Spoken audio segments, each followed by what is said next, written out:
Coming up on Good Morning Northwest, a wrong-way driver causing a multi-car crash in Pasco yesterday, the incident turning fatal.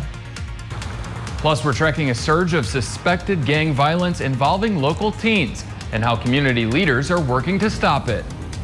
And we are starting off a little bit chilly this morning, but just how high will these temperatures climb under Tuesday? Your forecast is coming up.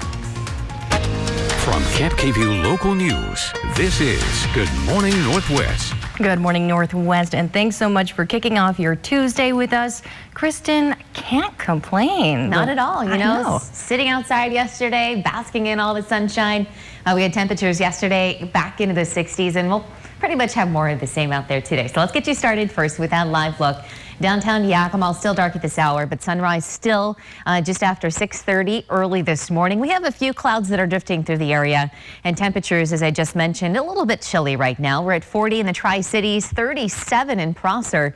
We're down to just right around that freezing mark in Yakima at 33, but then hanging on to those upper 40s here along the foothills of the Blues. Now we have a few clouds that are moving through the area early this morning, should provide for a beautiful sunrise once again. But as we take you throughout your Tuesday, we should be at 61 degrees at lunchtime, 64 by later on this afternoon. So how long will we hang on to these 60s, and do we have any rain chances ahead in the 7-day? I'll have your full forecast, Monica. It's coming up. Thank you, Kristen. An elderly woman was killed yesterday when she drove the wrong way onto Interstate 182 in Pasco. Washington State Patrol says 82-year-old Edwina Stewart of Richland was driving westbound in the eastbound lanes when she collided head-on with another car driven by a 16-year-old girl. The crash set off a chain reaction of crashes involving a total of 6 cars. Stewart died at the scene. The teenage girl was injured and taken to Cadillac Medical Center. Officials say they don't believe drugs or alcohol played a factor in the crash. Yakima police are investigating a series of gang-related shootings last month involving teenagers, 4 over a period of 5 days. On February 19th, a 16 and 17-year-old were shot in separate incidents. And last Wednesday, police say a group of teens in a stolen car shot a 16-year-old outside Garfield Elementary School. They led officers on a high-speed chase before crashing into a school bus. Police say they found 4 teens and a gun in the car. This is just the outcome of criminal gangs and their criminal enterprise, and this is what they do. This is why we don't want them on the street.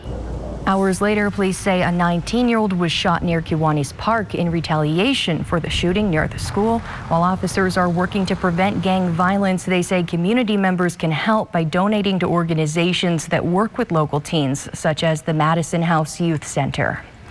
First responders in Franklin County raced to help a 52-year-old man stuck under a bale of hay yesterday. The sheriff's office tells us the man didn't work at the farm and didn't have permission to be there. Investigators say it looked like he was trying to load bales of hay onto a pickup truck when he got trapped under one instead. He's sustained injuries. I don't know how serious those injuries are. They appear not to be life-threatening. He was crushed under the bale. We're not exactly sure at this time how long he was underneath the bale. It looks like at least 30 minutes, possibly a little longer than that. The sheriff's office says those bales can weigh around 1,500 pounds each. The man had to be flown to the hospital, but again, he is expected to survive. For years, people needing opioid addiction treatment have had to drive to Pendleton or Yakima for help. Now that's set to change with the new opening of the Tri-Cities Treatment Center. Program Director Kara Rowland said she and her colleagues recognized the need for addiction recovery in the Tri-Cities, so they decided to open this outpatient center in Richland where people can get assessed by medical professionals and receive treatment. This includes medically assisted recovery, visits with a doctor, and counseling. These folks come and they're either treated with buprenorphine or methadone, and they come and they daily dose. They'll see our nurse, they'll meet with counselors. We also have a physician here on site. Yesterday was their first day of being open, and Kara says they're already busy. We have all the information for how to get in contact with them on our website, yaktrinews.com. Right now, the Richland and Pasco fire departments are holding a joint training academy for future firefighters. It's 16 weeks of training here in the Tri-Cities. That's a relatively new development since recruits used to have to go to North Bend for training. After they're finished with the academy, these recruits will be ready for assignment. A good firefighter is someone that has the desire and the determination to serve the public. You know, people call us on their worst days, and we're there to make their day better any way we can possible. Somebody that's humble and has that integrity and that ownership to take the pride into serving their community. We're going to hear from one of these recruits about this training program coming up Wednesday night on Cap KVU Local News at 5. If you're looking for a job, there's a free virtual hiring event today. The event is free and will allow job seekers to talk virtually with hiring managers. It's being sponsored by Career Center of the Southeast and PSSI Food Safety Services. Attendees just need to log into their southeastcareercenter.com. The event is scheduled for 10 a.m. to noon. 5:05, let's take a quick break here on Good Morning Northwest, but before we do, let's take a live look outside. And we're still expecting a beautiful day today, but a few changes ahead in this 7-day forecast. I'll tell you what you can expect. It's all coming up. Plus, after getting roasted for its role in the January market meltdown, trading app Robinhood is facing more backlash. Welcome back. In politics, the Supreme Court will hear a case today that could weaken a key provision to the Voting Rights Act. The Voting Rights Act prohibits laws that result in racial discrimination. The dispute comes in the aftermath of an election which prompted former President Donald Trump to make unfounded claims of voter fraud and inspired his supporters to storm the U.S. Capitol in an attempt to overturn the election. According to the Brennan Center for Justice, as of February 19th, state lawmakers have carried over or introduced 253 bills with provisions that would restrict voting access in 43 states. The Senate voted to confirm President Biden's nominee for Secretary of Education. Miguel Cardona will be in charge of the push to reopen most American schools safely in the coming weeks. Cardona is a former public school teacher himself and has support from teachers' unions. An appeals court in Minnesota heard arguments Monday on whether to reinstate third-degree murder charges against former Minneapolis police officer Derek Chauvin. Chauvin is accused of second-degree unintentional murder and second-degree manslaughter in the death of George Floyd. His trial starts next week. In October, a third-degree murder charge against Chauvin was dropped. The judge ruled that charge only applies in cases where a defendant's actions endangers others and isn't specifically directed at the person who died. Allies of Republican Congressman Adam Kinzinger are launching a super PAC to defend Republicans who voted to impeach former President Trump this year. Kinzinger, who is from Illinois, was one of the most outspoken GOP critics of Trump after the Capitol insurrection. The new super PAC is called Americans Keeping Country First, or AKCF. It will support Republicans in 2022 who stood up to Trump after a mob of his supporters attacked the Capitol.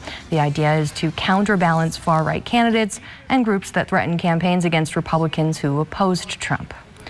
Texas's Attorney General is accusing Griddy Energy of false advertising. The company connects customers directly to the wholesale electricity market for a monthly fee. The AG's lawsuit says Griddy promised Texans cheap wholesale prices that would beat traditional energy costs in its advertising. But after a winter storm crippled the state's energy grid last month, Griddy passed increased costs to its customers. Many of them saw their bills rise hundreds or even thousands of dollars. Texas's utility operator banned Griddy Energy from conducting business in the state last week for lack of payment. Now, Cap KVU First Alert Weather with Chief Meteorologist Kristen Walls. And we are certainly getting spoiled by the weather that we've been having around the area. Yesterday, plenty of sunshine, and we had those temperatures climbing up to 64 degrees in some spots. But we have another beautiful day ahead for us. We're looking at a sunrise time today at 6:33 and a sunset at 5:45. So we're going to get closer and closer to daylight saving time, which is going to be arriving actually on March 14th at 2 a.m. So we're just about 12 days away. Of course, we're going to turn those clocks ahead. So when the sun comes up, it's going to be a little bit later, but of course the sun's going to set a little bit later on towards the evening. So again, March 14th, and a reminder too as well, spring arrives March 20th. So we have a couple of things heading in our direction over the next couple of weeks. Now, temperatures out the door this morning, we are starting off at 36 degrees this morning in Toppenish with 33 in Yakima with 37 in Prosser, and then Tri-Cities this morning at 40 degrees, and then some upper 40s here along the foothills of the Blue. So a little bit warmer for you. Overall, our wind speeds early this morning are fairly light. 10-mile-per-hour wind in Walla Walla, 5 in the Tri-Cities, and then fairly calm as well for Toppenish, Yakima, and over into Ellensburg. Now we have a few clouds that are drifting through. This actually provide for a beautiful sunrise once again. As we zoom out here, still pretty quiet around the Pacific Northwest. We have one little disturbance moving through portions of Idaho early this morning. That's heading off to the east, and we should enjoy more of that sunshine out there today. So there's Futurecast by later on this afternoon. Overall sunshine, maybe a few passing clouds here or there. Beautiful, nothing but some sunshine out there for your Wednesday. Now on Thursday, we'll continue to have those winds out of the south and southwest. We'll have this system that'll actually march into our area on Friday. That'll give us just a slight chance for maybe a stray shower and more cloud cover as well. But this will actually end up being our warmest day, upper 60s for your Friday afternoon. So overall, you could see that temperature trend well above average. Average for this time of the year is 54. There's that warm day on Friday at 67. And then we're going to cool things down just a little bit more over the weekend. Sunday at 58, and then Monday back down to right around average at 54 degrees. So temperatures for today, we're looking at 58 in Toppenish and Yakima, 50 degrees in Ellensburg with 64 in the Tri-Cities and Hermiston. Connell today at 59 degrees, 54 in Dayton, and then 60 degrees in Walla Walla. So overnight tonight, just a few clouds, still another chilly night as those numbers dip down through the 30s. 7-day forecast, a lot of sunshine at least through on Thursday. Friday, that's when we'll have just a slight chance for a stray shower, more cloud cover at 67. Then looking ahead into the weekend, just a slight chance, maybe an afternoon rain shower on Sunday, but looking at a lot of dry time this weekend. 58 degrees on Sunday. And then your 7-day forecast in Yakima, also looking at some beautiful weather next couple of days. Upper 50s there Thursday, stray shower in 61 on Friday. And then we'll have that partly sunny sky Saturday in the upper 50s. At 5:20, we're going to take a quick break here in Good Morning Northwest. But coming up next, the Seahawks have another reason to bulk up their offensive line. That's next in sports. Welcome back to Good Morning Northwest. The Seattle Mariners returned to the field over the weekend in their first spring training game of the year. They played the San Diego Padres close all game, and in the final inning, got a clutch hit from Julio Rodriguez to score Jared Kelenic in walk-off fashion. They'll play the Cleveland Indians today in Arizona. Opening day starts April 1st. In the NBA, the Portland Trailblazers ended their 4-game losing streak with a 123-111 win over the Charlotte Hornets last night at the Moda Center. Carmelo Anthony led Portland with a season-high 29 points, and which included a rare dunk in the second quarter. The Blazers set a franchise record with 24 made threes on 46 attempts. Portland will now close the first half with games Wednesday against Golden State and Thursday against Sacramento. On to the NFL. J.J. Watt had some fun on Twitter yesterday announcing where he will be playing next season. The future Hall of Famer will now face the Seahawks twice a year as a member of the Arizona Cardinals. ESPN's Adam Schefter reports the deal is for 2 years worth $31 million. Hopefully the Seahawks bolster their offense line sooner rather than later. And check this out as the clock turns to 5:25. There are breakfast sandwiches, breakfast burritos, and now a breakfast pizza. But it's not what you think. An Iowa restaurant is causing quite a stir with this new addition. Oh boy, Fong's Pizza is now serving the Loopy Fruits Pizza. Apparently it comes with sour cream and cream cheese sauce. This is just no. Topped with mozzarella, Fruit Loops, and drizzled with Greek yogurt and condensed milk. The pizza parlor's manager says while it's not a crowd pleaser like classic pepperoni, people are excited to try it. So, Neil, would you try it? Monica, I was so excited to see like a pepperoni pizza or like sausage, egg, and bacon pizza. I know. That actually sounds I was okay. not thinking about what we just saw. Yes. I know. That's going to give me nightmares. All right. Coming up next on Good Morning Northwest, we're getting an update on the local hospital situation as the CDC warns we can't afford to relax just yet. Plus, with the approval of a third vaccine, we're now talking about how mass vaccination sites across the state are getting ready for an increased supply. And as the sun comes up this morning, we're getting ready for another beautiful day. But just how high will those numbers climb for your Tuesday? Your forecast is coming up next. Coming up on Good Morning Northwest, we're hearing the warning from the CDC as more and more states begin to open up, even though we're a long way from having everyone vaccinated. Plus, good news for some Washington families. We have news about another round of benefits coming their way. And it is a bit of a chilly start early this morning, but again, I'll have a look at just how high those numbers will climb for your Tuesday. It's all coming up.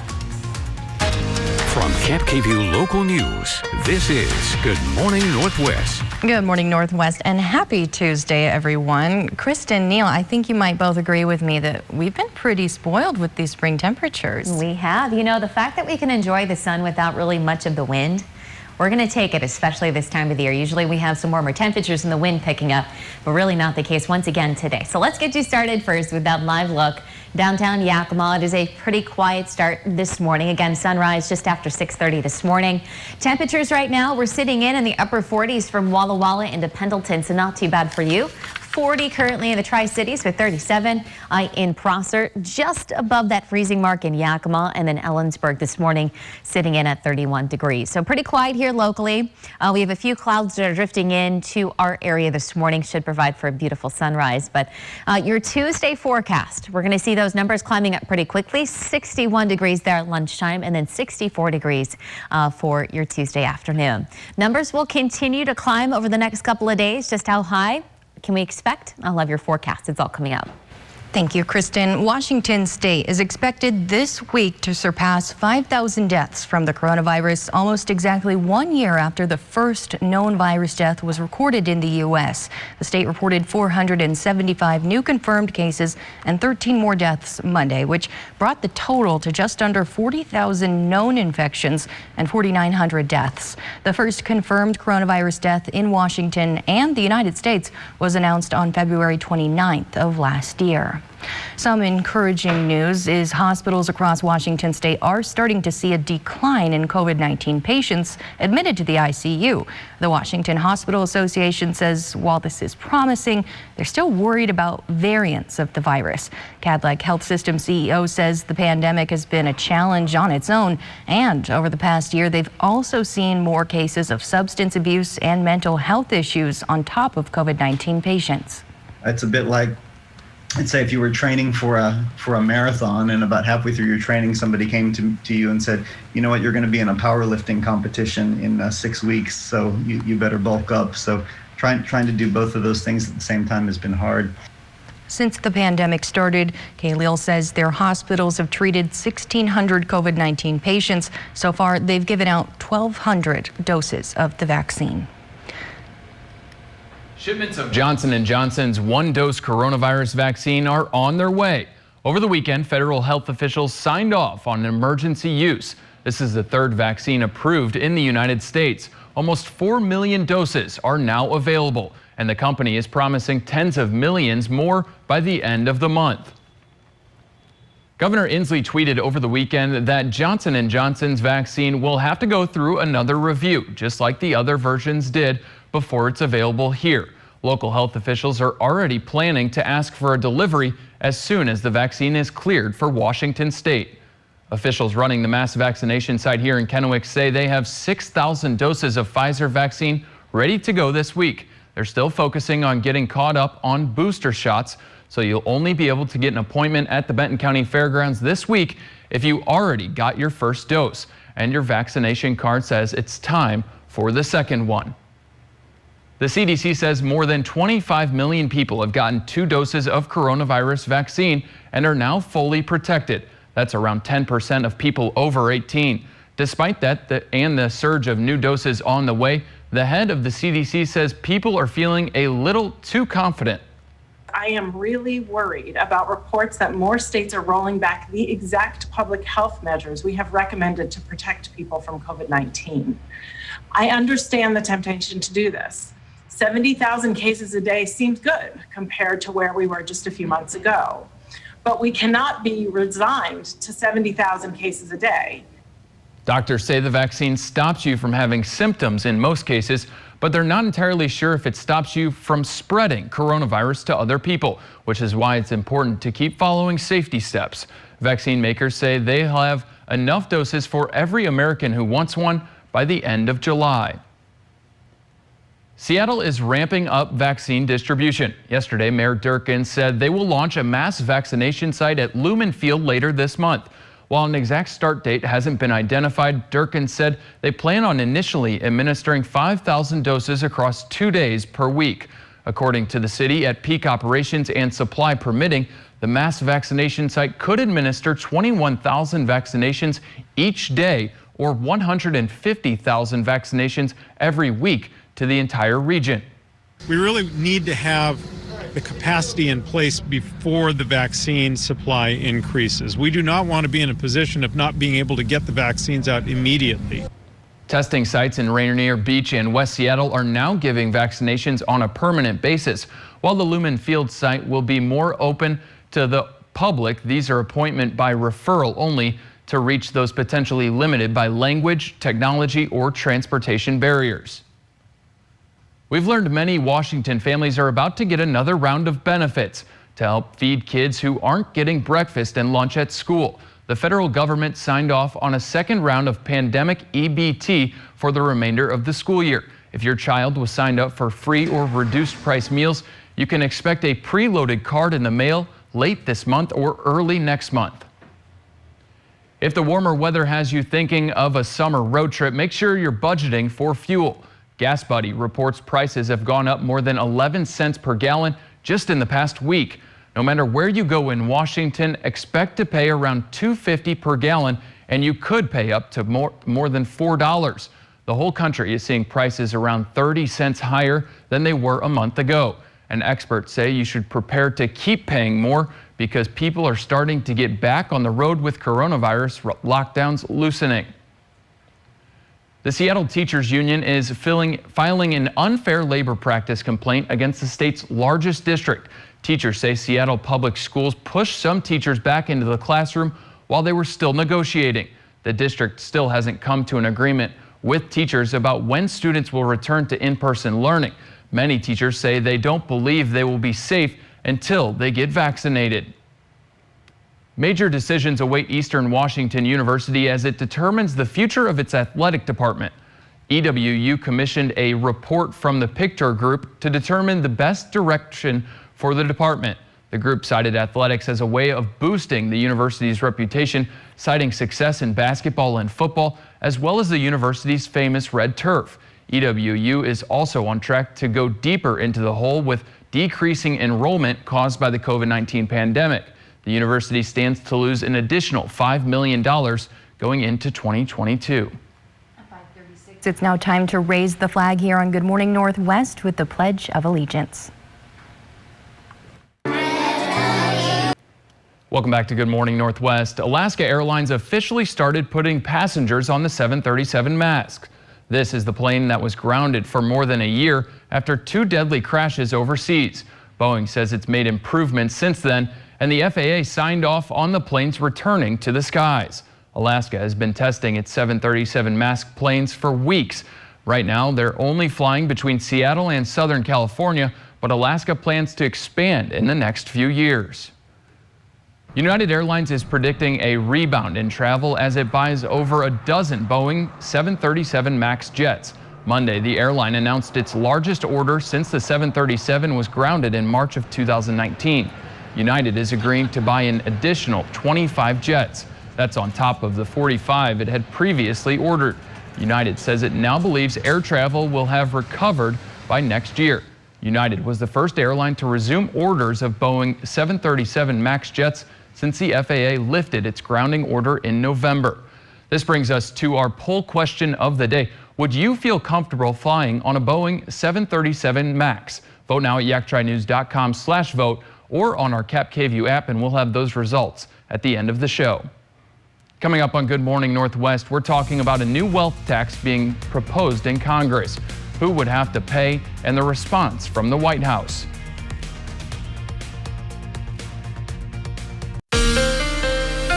Now, Cap KVU First Alert Weather with Chief Meteorologist Kristen Walls. 5:44 and welcome back to Good Morning Northwest. We're getting ready for another beautiful day ahead for us. A lot more sunshine, temperatures back into the 60s, and we are expecting that sunrise today at 6:33, sunset at 5:45. So we're going to continue at least for the next couple of weeks with that sunrise at 6:33 before we're going to turn those clocks ahead. So we have daylight saving time, which is only about 12 days away. Not this Sunday, but the Sunday after. So March 14th, we're going to turn those clocks ahead at 2 a.m. Yes, we're going to lose an hour of sleep but at least it's going to be daylight a little bit longer towards the evening hours. And then, of course, we have spring, which occurs on March 20th. So we have a couple of things heading in our direction over the next couple of weeks here of March. Temperatures early this morning. We're starting off at 33 in Yakima. Toppenish this morning, you're at 36. 40 degrees already in the Tri-Cities, and then some upper 40s here from Pendleton and even for Walla Walla. And light wind speeds today, so not much of a change there. We're starting off fairly calm. Tri-Cities, Prosser over into Yakima. Walla Walla right now with a 10-mile-per-hour wind, and then up to about 11-mile-per-hour wind for Dayton. So pretty clear out there, at least no rain chances once again. We have just a few clouds which are drifting in from the west this morning, but overall pretty quiet around the Pacific Northwest. We have one little weak disturbance that's moving through the panhandle here of Idaho, and all pushing off to our east and portions of Montana, but we're not going to have to worry about that for us today. Overall, we're going to see some pretty quiet conditions as we take you over the next couple of days. So later on this afternoon, as we head into your Wednesday, enjoying more of that sun, temperatures continuing to stay in the 60s. Now on Thursday, we'll get this weak system that'll start to move in. I think we're still going to be dry here locally. We'll still have those winds out of the south and southwest. And then by Friday, more cloud cover will start to move in, and we'll have just a slight chance for a stray shower. But Friday will be one of our warmest days here out of the next week. You can see those temperatures actually climbing up to 67 degrees, upper 60s across the majority of the area. So over 10 degrees above our average, which typically this time of the year is 54. And then we'll see those temperatures slowly but surely going back down by Sunday and Monday. Monday of next week will be back down to about 54 degrees. So temperatures out there today, we're going to be back into the upper 50s for Toppenish and Yakima. Cleellum today, you should be up to about 44. Connell today at 59, Hanford at 61, 64 degrees today in the Tri-Cities, and then close to that 60-degree mark for Pendleton and even for Walla Walla.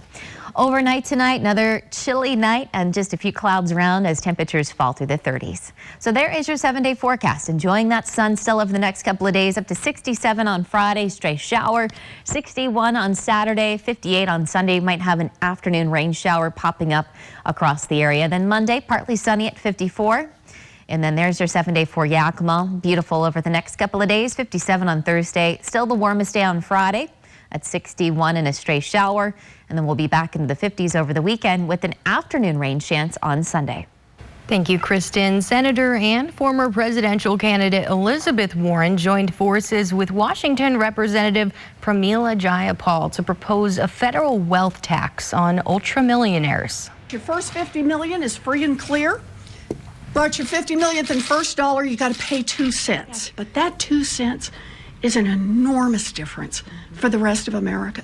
It is an opportunity for every child in America to have universal pre-K, an opportunity for every child to have child care paid for, and every parent, and to raise the wages of every child care worker. Advocates say around 100,000 Americans would have to pay the tax. Jayapal says while many people have been struggling, those already at the top are getting even richer. U.S. billionaires have become $1.3 trillion richer since COVID began. That is a 44% jump in their wealth just since March. And it's not just a few billionaires getting wealthier. There have been 46 new billionaires created during this pandemic. So far, President Biden hasn't officially come out in support of their idea. Former President Trump and the former First Lady were vaccinated for COVID-19 prior to leaving the White House. A Trump advisor says Trump and Melania both received the COVID vaccine in January. Back in December, a White House official said Trump wouldn't get the shot until it was recommended by the White House medical team. Vice President Mike Pence was vaccinated in December. Trump was diagnosed with COVID-19 in October. He was treated at Walter Reed National Military Medical Center. Some researchers from the Tri-Cities are being rewarded for creating a substance that could strengthen personal protective equipment like masks and gloves.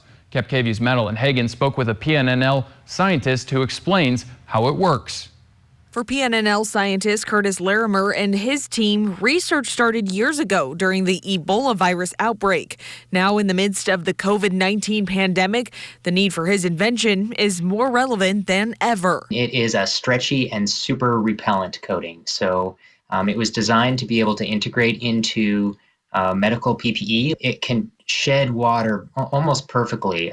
So instead of water kind of droplets sticking to it, the water will actually bounce right off the surface. The material is called Elastidry Protective Coating. What Elastidry would help do, we hope, is prevent that transfer of liquids around in these healthcare settings. The scientist says they look to nature to create Elastidry. One of the nature's best examples is the lotus plant. And it has this textured, bumpy surface, really small scale features that help it shed water in the same way that we wanted to replicate. Larimer says when the pandemic hit, his team had to make many adjustments, but it also forced them to think about Elastidry being used by medical professionals. In our research, it really focused us on pushing forward to make the material more durable and more able to withstand the sort of long-term use that would be needed for. Recently, Larimer pitched the invention to a national panel of entrepreneurs and won thousands of dollars. We're going to be using that